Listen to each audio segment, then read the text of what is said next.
ఎన్నికలు జరిగినప్పటి నుంచి ఇప్పటిదాకా ఇది కావాలని నిర్లక్ష్యంతో జరిగింది అని నాకు అవసరం. అది ఏంటంటే మీకు న్యాయం జరిగేలాగా ముందస్తుగా ఇలాంటి తప్పులు జరిగినప్పుడు ఎవరో ఒకరు బాధ్యత తీసుకోవాలి. దీని మీద ఒక హై లెవెల్ కమిటీ వేసి ఎవరు బాధ్యత వహించారు, ఎందుకు నిర్లక్ష్యం వహించారు.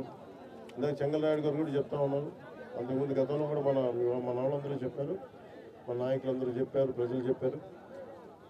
కేవలం ఇసుక తవ్వుకోవడానికి బండ్లు పట్టుకుపోతాయని చెప్పేసి అవి ఆపారు. దాన్ని మీకు వరద సిగ్నల్స్ మీకు ఇవ్వకుండా ఆపారు. మనకి లష్కర్ రామయ్య గారు దీన్ని ముందుండి ఆయన చొరవ వల్ల ఇంకా చాలామంది ప్రాణాలు కాపాడని తెలుసు.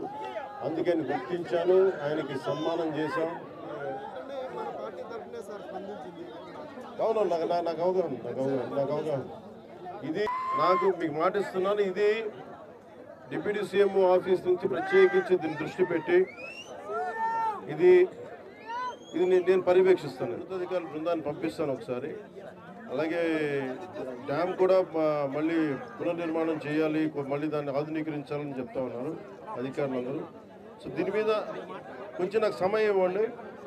మనం వచ్చి 65 రోజులు అవుతుంది అధికారంలోకి.